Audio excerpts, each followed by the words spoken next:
Hey everybody, welcome to Menu Mayhem, where we take a look at the menus that you have submitted to me for review. Today we're taking a look at Melfi's Italian in South Carolina, and this might be a short episode because I'm seeing a lot of things that I like.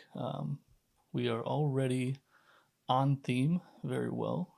Uh, Little things, I think that's fine for appetizers and whatnot, especially at an Italian restaurant where these appetizers do tend to be quite small.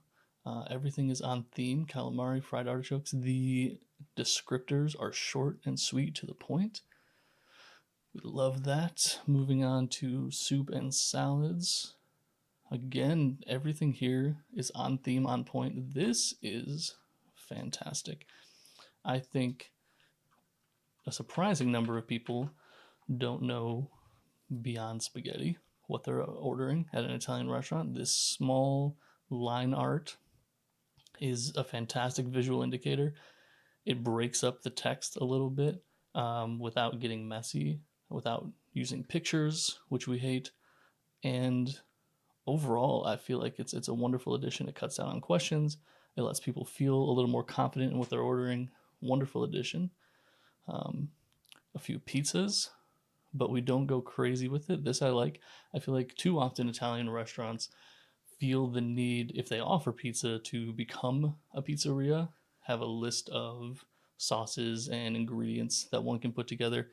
Here it looks like we have a few pre-built items and they're strong and they rely on those, and yeah, I think it's great. Let's dive all the way down here even into cocktails. We're looking at gin and tonic, bitter B. Here we are, it looks like, relying on a mix of classics with a twist, as well as some original items. Um, Overall, espresso martini with an Italian flair, Bellini, the spritz. Overall, I feel like we lean into the theme. This is an Italian restaurant. It's mid upscale, um, but we don't beat you over the head with it. Not everything needs to be named after a city in Italy.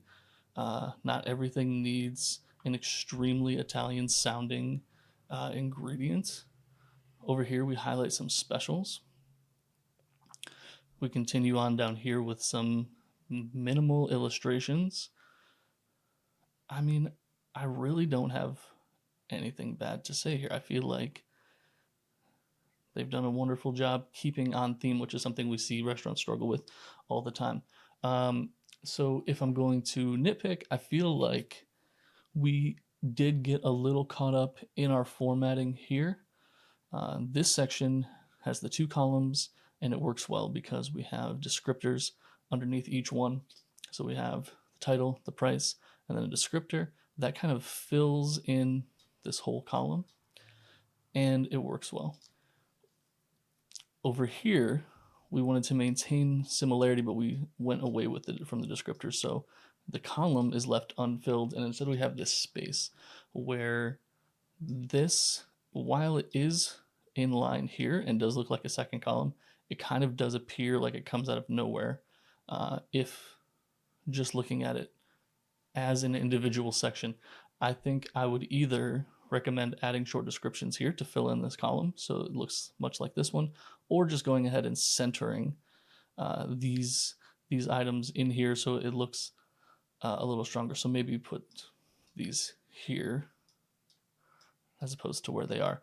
And then also it would help this last item, which is centered, look less out of place. And then of course we'd have to move this price over here, which is where the rest of them are on the menu. They've done it down here as well. See, the centering works here well because, again, the columns are filled. So again, I think we just became a little bit of a slave to our formatting. We decided the two column approach. It doesn't quite look right here, but we stuck with it for the sake of consistency. I get it. But these changes, I think, would make it a little more visually appealing. Onto pricing. Looking here, the pricing looks in line. This is in Charleston, South Carolina, so a smaller to mid-sized city. This is a relatively upscale restaurant. Italian does tend to also be more expensive. The pasta is a little high, I think, unless these are relatively large servings, family style maybe. That's a possibility. If so, I'd like to see that kind of noted here, especially because all the other prices seem really reasonable. Actually, I got no problem with any of this. The pizza section being outlined is nice. It makes it easy for kids to find in the event that you bring them. This is the section they're going to go to, undoubtedly. Cocktail prices are a smidge high, depending on what part of Charleston you're in, but not so much that I would actually bother to make note of it. The wine list is a little crowded, but I have never once in my life seen a wine list that wasn't crowded. I don't know if this is the sommelier. I don't know where restaurants have learned that they need to stack things so closely in wine lists as opposed to give them the space that they gave them on the rest of the menu. Look at the space between this section. Look at the space here. Non-existent. Yes, these are subheadings, but the whole thing is very cramped. I would like to see this either shrink the wine list, which I don't recommend doing for an Italian restaurant especially, or go ahead and make it 2 pages, right? We've again gotten stuck trying to fit everything onto 1 page, and in doing so, we have reduced the guest experience. So that's just a few nitpicks, honestly. Nice touch, even with the beer, is on theme. I'm assuming this is a local beer. And then they have the things that people are going to ask for. Honestly, I don't have much to say about this menu. No substitutions, fine. No checks, no smoking. Do we need to say this in 2025? Probably not. But we have the space. We have this down here already, so adding this adds a little symmetry. It's fine, I guess. Honestly, this is a 9 out of 10 menu. I got no real problems. This is probably my biggest problem, especially since it's at the top of the menu. It does kind of is a little jarring to be the first thing that we see. The logo's good. It doesn't take up too much space.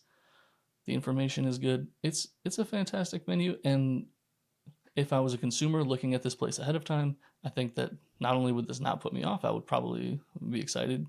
This place clearly knows what they're doing. They have a playbook. They stick with it. They probably have significant expertise in the area that they're presenting. It's great. Probably a great restaurant. And that is what a good menu does for you. I'm already forming a strong opinion of this restaurant's competency, of its cleanliness, of its orderliness, of its ability to execute just from looking at the menu. That's what a good menu can do for you. So yeah, like I said, short episode, short look.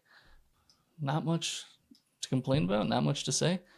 I think that Melfi's out here is killing it. I should visit because it seems like a fantastic place. So that's it. If you have a menu that you want to get reviewed on the show, go ahead and send it in to my email address to come below, chris@getafreshperspective.com, and we will put it on the show for the review. You can also send in menus for your restaurant if you don't mind having them exposed publicly like this. But yeah, we go through, and I hope a fair way. And we're not here to hurt anybody's feelings. We're here because we love restaurants and we want them to be the best that they can be. So thanks for joining me today, and we'll see you in the next one.